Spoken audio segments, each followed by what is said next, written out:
the Only Leeds Bros show.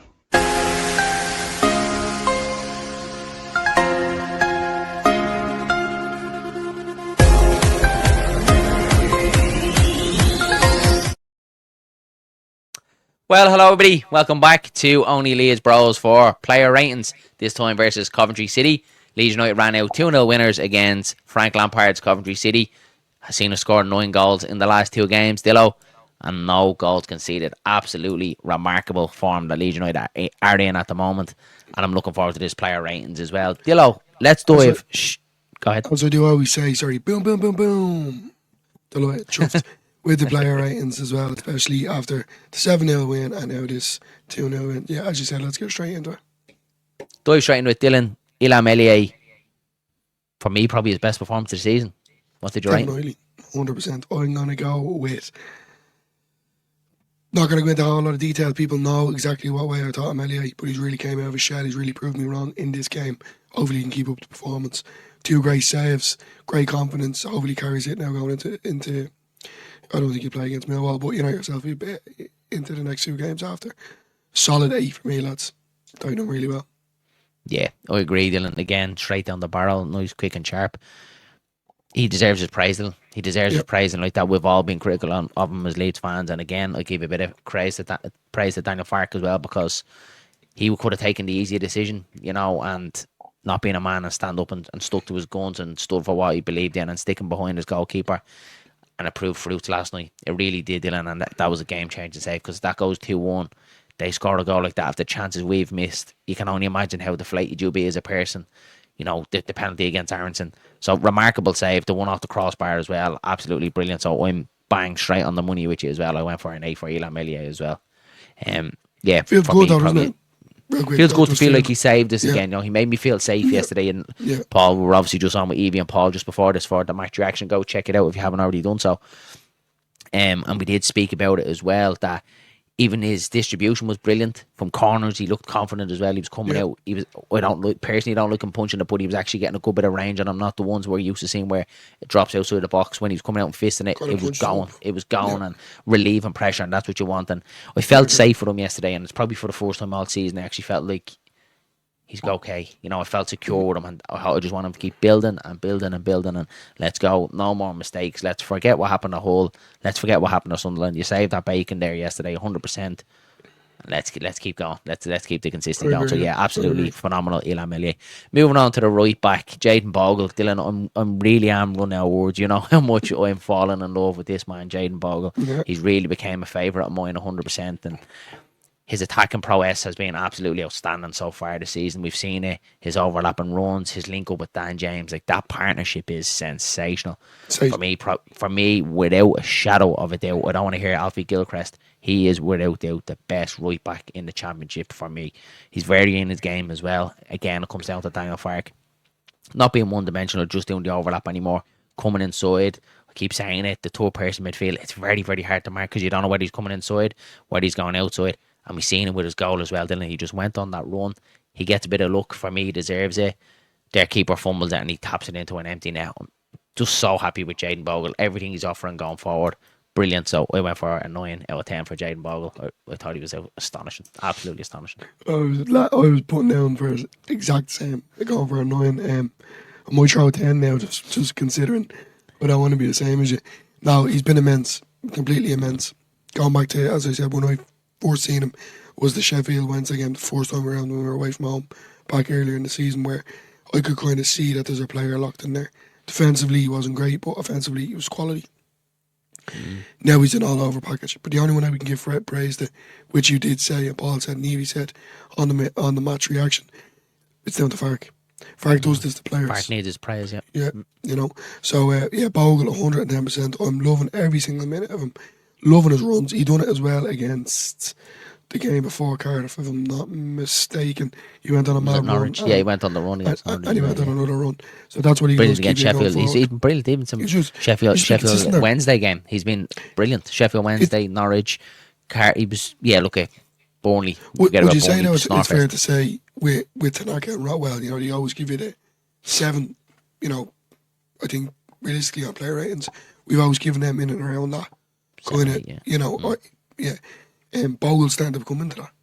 And I'm so happy to see that, you know. He has been. I just don't want to Yeah, drop he has off been form. sensational. So look, So brilliant, brilliant, Jaden Bogle. I'm going to give him, I was going to give him a 9, but you talked at me, so I'll give him a 10. 10 out of 10. Yeah. 10 out of 10, Jaden Bogle.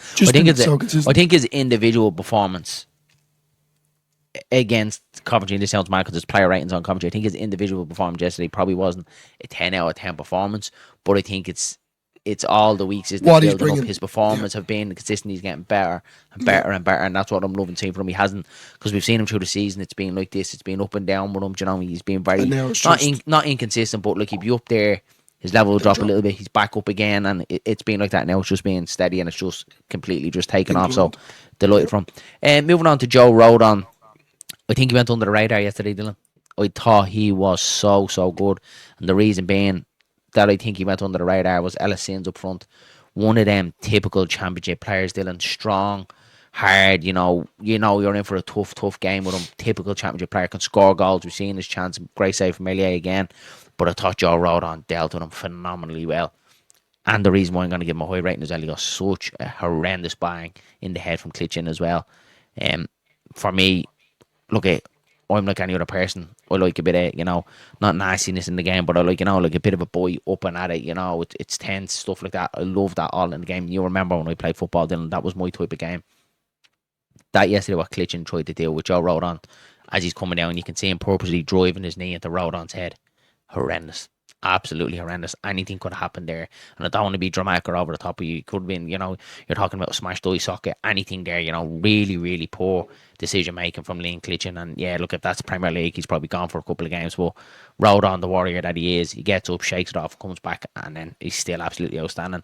And I went to 9 out of 10. I went to 9 out of 10, Dylan, again for Rodon, because I thought he really dealt with Ellis Sims phenomenally well. And he's just been brilliant the last couple of weeks. He's just gone under the radar. No one's really talking about Joe Rodon, what he does. He drives us up the pitch. Probably 1 or 2 times he gave the ball away a little bit. Other than that, outstanding. I went 9 out of 10 again. I'm loving Joe Rodon, lads, as you said, Darren. That's kind of what I'm, about the hard hitting. He's taking a lot of hits and he's just getting up and getting on with it. Pure warrior of a man. The Welsh warrior, that's what I'm going to start calling him. Now, a bookmark that everyone remember.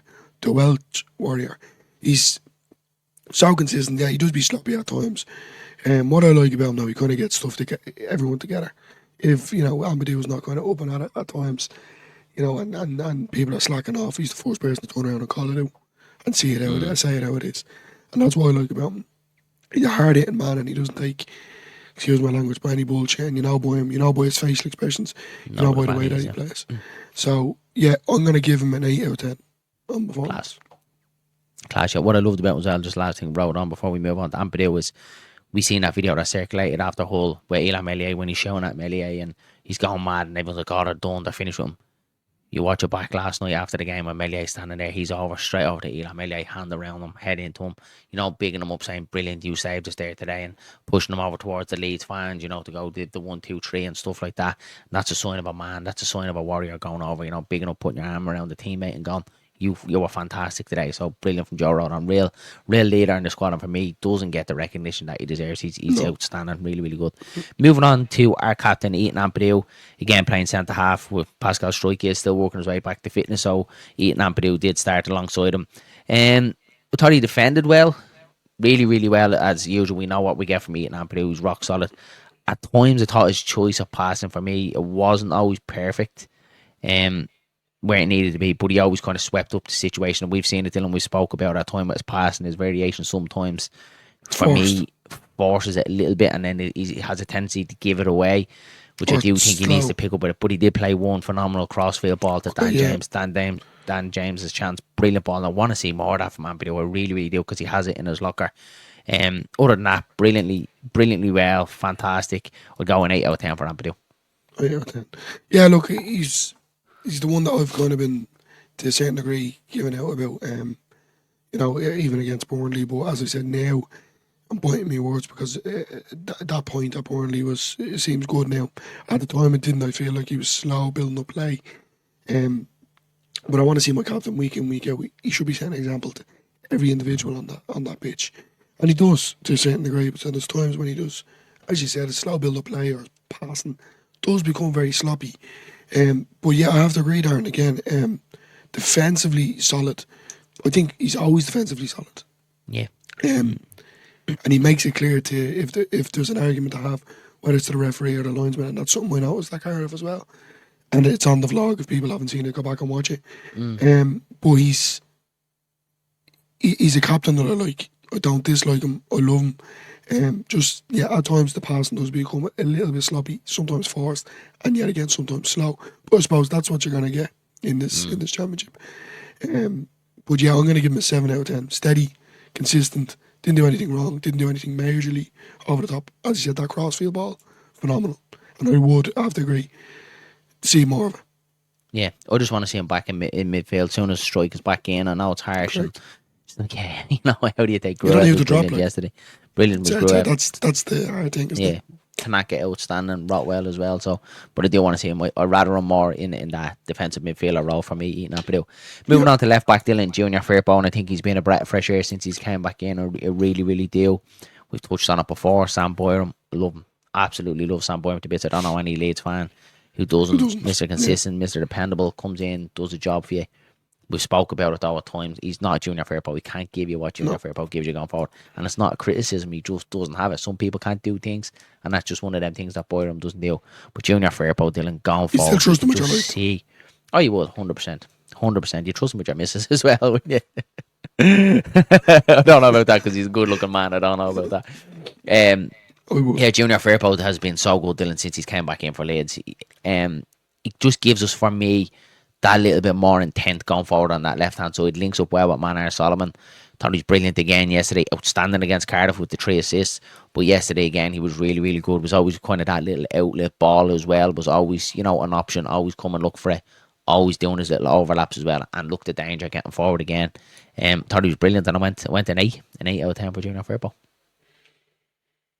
Yeah, I think from the way my perspective was with Fairbairn, I was very nervous because of the January window. Wasn't seeing much of him. He was back from injury. People were saying, Fark's just giving him time. It seems to be that kind of case now, so I'm delighted. Obviously, there's no word that he did get to chat to any other clubs. Don't know yet, yeah. Exactly, so there's that in the back of his mind. But apart from all that, lads, whether he did or he didn't, he's here at Leeds and he's proven himself. And come the end of the season, if he does leave, he has all my praise. Because I think he's just doing a phenomenal job on that left side. I really do like Fairbairn. He's a likeable character. I love his going forward. And then, do you know what as well? When he is on the defence, sometimes he might end up on his arse, but most of the time he'll win it. And that's what he gives you going forward. And it's kind of the argument that we were having with Bogle. He wasn't doing it defensively. But again, you have to kind of give praise to Fark because he's going to turn all these players into players that we wanted to see, if that makes sense. So, yeah, I'm going to give him just based on his performance again. Because what I expect, he didn't do anything unbelievable, but he didn't do anything wrong. Steady again, nice and easy. A 7 for me. Nice. Moving on to the midfield too, Dylan. We've seen Ilya Gruev come back in to replace Joe Rotwell. Again, if anyone watched the channel, I wanted Rotwell to start because I love him and how well he played against Cardiff. But yeah, Gruev made me eat me words. Dylan, so good yesterday. Really good. So Moved good. the ball. Can do that box-to-box role again. Breaks up the play. Sniffs out danger. And some engine on him. Can really, really get about that pitch. Him and Tanaka. And does it look at sometimes that it doesn't even look like he's moving. Like his jog, his run. I don't know what it is. He just does. It's like he's floating. I can't describe it. Yeah. So he was really good, absolutely brilliant for me again yesterday. And that partnership with Ilya Gruev was really, really starting to blossom now. We've seen obviously Tanaka Rotwell, we've seen Ampadu Tanaka, Ampadu Rotwell. We haven't really seen Gruev and Tanaka, but it really seems like a good partnership there as well. So yeah, that midfield options that we have are absolutely stacked for Leeds United. But Gruev is brilliant. Do think he's the man for the away games because he just gives us that little bit of solidity in the middle of the park, and then Joe Rotwell for the home games at Elland Road to be a little bit more expansive and drive us forward and get us up the pitch. So yeah, for me, 8 out of 10 for Ilya Gruev, outstanding. I'm actually going to get it over straight off the bat. I'm giving Gruev 9 out of 10. I think it's probably his best performance, if I'm being honest, considering when he came back from injury. Since come back in injury, yeah, I just every time that he had the ball, he was looking to move or he was looking to do something with it.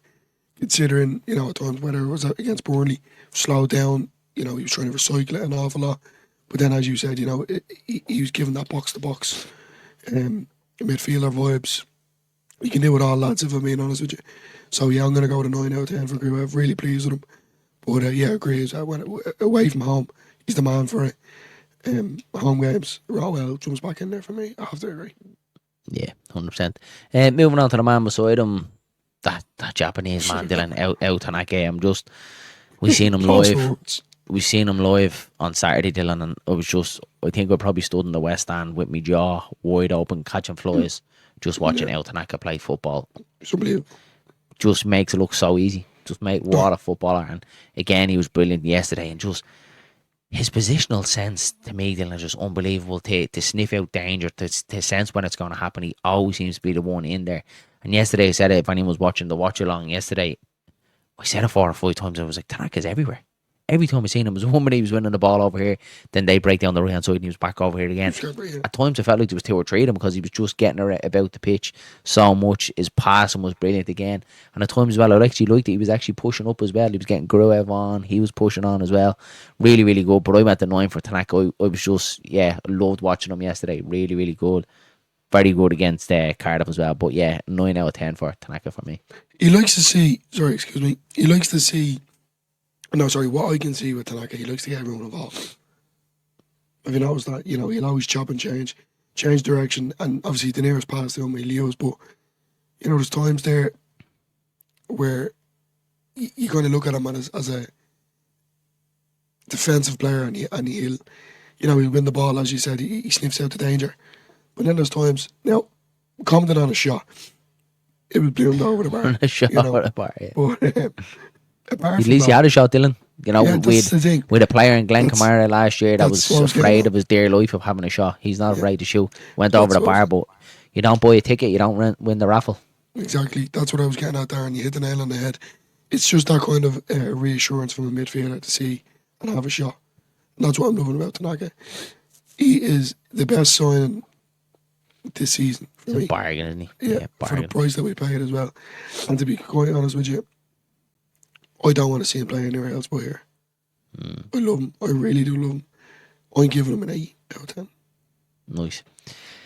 Moving on to Manor Solomon, played out in the left wing again. He's class above. I don't know if we can keep saying this week in, week out about Manor Solomon, Dylan. He's just a class and a level above. There was times there, I actually think he put it up on a social media. There was 3 of them around him, and somehow managed to think between the 3 of them and go and move away with the ball. But again, he looked at danger all night. And I just want to give a shout out because to me, it doesn't get talked about enough. That side of the foot assist, that pass through into the run of Joe Pirro was remarkable. That's so hard to do. You try and do it. You try and do it at a fast-paced movement and have the intelligence to make that pass brilliant and on the outside of his foot as well. He's just such a good footballer, Dylan. And all these Leeds fans, and we were there, Dylan, I remember speaking about it at the time, I think it was on the Just Joe Football Show, when we dug a little bit deeper into it, and we spoke about Manor Solomon. It was just after the Burnley game, and there was loads of Leeds fans turning around and going, send them back, he's no good. We were all just turning around going, lads, relax, he's just had a back injury, he's came here, we understand, you know, his injury CV, he's had a back injury now, let's give him time. We're in no rush to send him back here, and we're really seeing the fruits of the labour, Dylan, so far, because he came back into the squad. You could see by him, we all spoke about him, he looked like he was carrying a little bit of weight. He probably wasn't able to move with his back, and people don't think about that. You know, if he's sitting up, can't move, trying to mind his back, not doing much exercise, not moving much, you know what I mean, you're going to put on weight, like, do you know what I mean? But he came back into his own, worked hard on his fitness, and you can just see him. He's shown the fruits now at the minute for Leeds United. And for me, alongside Dan James, he has to be in that team sheet. Love Ramazani, love Nanto. I want to see them play as well. I just wish you could stick the whole lot of them on the pitch and play. But brilliant, absolutely brilliant for me yesterday. I went to an 8 out of 10. Dangerous going forward. A few times he was caught offside, but I just think because of Coventry were playing a high line and he was eager to get in behind. But an 8 out of 10 for Manor Solomon. I think he's been Mr. Consistent. But I know that's Byram's name. But I mean, he's been so, even though he kind of went missing at Burnley, but no fault of his own, because, you know, he was teamed up by obviously Leeds ex-players, Conor Roberts and Jaden Anthony. Yeah. You know, so he was just doubled up every single time. But he always wants the ball, Solomon, and he'll always make the run. And to be fair, I think everyone, well, what I've seen on Twitter, probably even from other Leeds United content creators, they've made it clear that his defensive duties he wasn't going to do them, but he's stepping up to that mark now, and he's doing it. What I am really noticing as well, Darren, real quick, is the partnership between Joel Pirro and Solomon. They've really linked up well, the two of them. Yeah. And I'm loving it. Loving every single bit of it. It's the same kind of vibe I'm getting from Jaden Bogle and Daniel James. So I'm pleased, completely pleased. So yeah, I went an 8 out of 10. 8 out of 10. Lovely, yeah. So same as Dylan, let's go next. Dan James, the man on the opposite side of the wing. It's hard. It's so hard to be critical of Dan James because I love him, and I think for so far this season it was Pascal Struijk, but I think now it's Dan James. For me at the moment, he's my player of the season. He's been so good, so good getting forward, and just his tenacity. It typifies for me what it means to be side before self, what it means to be Leeds United, and especially signing him from them lot as well. He came here, with a big price tag at the time, didn't do it, went out loan and Fulham, and we keep talking about how he came back and took to his own and got himself back into this team. But yesterday, Dylan, he was still involved in the game, and he just never stopped, still involved in it, still worked his socks off. It was just his end product. It was his end product, and Paul said it as well at the time when he was through 1-on-1. I think he thought he was trying to lob a midget because he was well too close to the goalkeeper. The keeper was too close to the goal to try and dink him. He should have probably calmed himself, take the touch and smash it. And it's something that we've spoke about, Dylan, doing these player ratings with Dan James, that his end product has been really, really good. Phenomenal, yeah. Under Bielsa, it was poor. He'd always get there, but his crossing was poor, his shooting was poor. Like he'd have 4 or 5 shots and you'd only see one of them hit the back of the net. He's lethal now. He's really, really good, and his end product has improved. But a little bit wayward for me yesterday. Decision making at times let him down a little bit. Another chance as well where he's put in behind. It was him, Solomon and Pirro was breaking, and he had a chance to play it a little bit earlier. He didn't, so I'm kind of saying to himself, right, he's going to smash this one in, and then he decides to play the pass when it's too late, and all the Coventry lads are coming back. So his decision making for me at times was just a little bit down. But look, it's hard to be critical because he's been outstanding and he was brilliant against Cardiff. So yeah, 7 out of 10 for Dan James. Yeah, I kind of have to agree, Darren. I just feel like there was a time where he did have a shot. I can't really remember. The first thought that came into head was great when you release it, but same thing. It can't be so beating him up on it because he has been that kind of consistent. He does wear his heart on his sleeve, and he bleeds Leeds United, and he gets it. And I think he's probably the top one player of them all that really does get it and what it means to be Leeds United. And because he's an ex-scummer, it makes it that little bit better as well. So he's phenomenal for me. So yeah, I'm going to go with an 8 out of 10. Class, love it. Moving on to Brendan Aronson, Dylan. For me, probably quality-wise, probably one of his quieter ones. Didn't really get involved too much in, trying to make us tick a little bit. But if you look at his jersey and how manky he was at the end of that game, he was covered head to toe. He was absolutely manky dirty. He done the hard yards, is what we know. He always does, up and down the pitch, putting in his tackles, winning fouls. Should have had a stone wall penalty. The referee, 5 yards away, and just turns a blind eye to it. How it's not given as a penalty, I'll never know. He's just about to smack a shot, and he's bundled over. Stone wall penalty for me. But again, yeah, like that, worked hard, lots of running, the usual what you get from Brendan Aronson. He's our number 10 and heart on his sleeve, our American boy. I went to 7 out of 10 for him yesterday. Brendan Aronson for me is, you did say in one of the videos when we went to Elland Road against Cardiff, was where I really noticed him how he plays. It's different to seeing him what he is on the television. He kind of goes missing. He didn't go missing against Cardiff for me. He was everywhere. He was making every run. And he does every bit of run, and Fergus said it in previous press conferences. Sometimes you're going to have to kind of settle him down and say, take your time and relax, He never stops running, and that's all that matters. Any player that we sign for Leeds United, for me, that gives you 110% every time, and he does, Darren. Gets respect from me. Look, I'm not going to go into all the detail when he came back here, when he left the first time, etc. He's proven himself, and he's proven himself to these Leeds United fans. So I went with a 7 out of 10. Lovely. Dylan, moving on to your boy, the man up top, Joe Peru. 3 goals in the last 2 games. 18 G&A so far this season. 13 goals, 5 assists. My match is correct. It is, yeah, my match is correct there. Put myself off. Match is correct.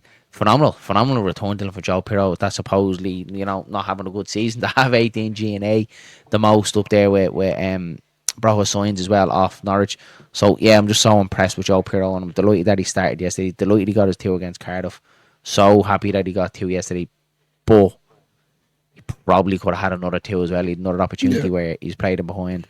And you could see what he was trying to do. He was trying to smash it into the roof of the net and just blaze it over the bar. So it's kind of one of them. It's at a tight angle. Probably should have scored, but you kind of let him away with it because his goal was taken brilliantly well. Beautifully. The fox in the box. You give him an opportunity inside that 18-yard box. It's going in. 9 times out of 10, because what I'm about to say next, 9 times out of 10, he puts the ball in the back of the net. And then he did have one then in the second half as well, where he was free as a board right in front of the goalkeeper. Not a great force touch on his right foot, and then tries to side foot it. Yeah. Side foots it then, with the outside of his left foot straight at the goalkeeper, where realistically probably should have trusted him and backed himself and went with the right foot. And I sound like Andy Hinchcliffe here. It's always going to be the hindsight, isn't it? It's always going to be like, well, he didn't do it. He did this and it didn't work, so he should have did that. But yeah, look, again, it's hard to be critical of Pirro. Class, loving to see how he's playing at the minute. He's starting to get involved a little bit more, because before Cardiff, them 3 games he was poor. He wasn't doing anything for us. We were all saying maybe Joseph should come back in for Cardiff and give Pirro a little bit of a break, and maybe to kick up the hole that he needs to get the season going again. But again, Fark sticks by him, and he's reaping the fruits of it again. But an 8 out of 10 for me for Joe Pirro yesterday, and that's really, really good return for him, I think. There's not much more that I can comment on when it comes to Pirro, lads, because I'm banging this drum early in the season. He does it sometimes and he doesn't. But what he will give you is he'll make sure to bang it in the back of the net. 9 times out of 10, as you said. I'm loving him. And I'm never going to stop loving him. There's times though I do say Joseph should start. Because, there's also that in the back of your head. Well, with Pirro coming on, it's better than Joseph coming on. Let's be honest. Joseph does the running. Pirro has done the running a little bit though lately, to be fair. Has been bouncing out like a trampoline. And as I said, going back to the Solomon, he's linking up very well with Solomon. Straight out the bat, 9 out of 10 for me. 9 out of 10 for Pirro. Okay, moving on to the substitution. That was the starting lineup. Moving on to the first substitution we'll go with is largely Ramazani. We love Ramazani again. Another player that I think he's one of them. Get your butt off the seats every time he runs with it. He's exciting, go off both feet. He can shoot. Very, very good player, I think, for me. And I want to see him get into this team, but I'm like, who do you drop? Who do you who drops unless they have a really bad game or, God forbid, an injury? Came on yesterday, looked bright, looked lively, just couldn't find that magic touch or that magic pass to see us get that third goal and be home and housed, and wasn't really on for a large period. I think we're going to see him start against Millwall. I really hope we do, him and Nanto. Usually we see Fark making the substitutions nice and early. Well, not nice and early, but the 70th minute, he made them a lot later this time. So I do think Fark probably has in the back of his head, there's no sense in me killing these guys here, giving them 20, 25 minutes plus added time or whatever it may be. I do think he probably had in the back of his head, I'll throw him on, give him a little cameo with the thoughts in the head of Millwall to go prove yourself and go out there. And that's the carrot now for him and Nantos, to go out there and be electrifying against Millwall and to really test Daniel Farke's resolve and go, does he, drop James and Solomon? It's very, very hard to do so, but that's what I want him to do, go out there and show a brilliant performance. So 6 out of 10 for me for Largy Ramazani. May seem harsh, but he did come on late, but did look bright, did look lively, and I'm looking forward to seeing him at Millwall. Yeah, straight off the bat, I'm going to give him a 7. Didn't give me enough time to kind of judge him on, apart from the shot. Look, he should have put it in, shouldn't he? Let's be honest. Yeah.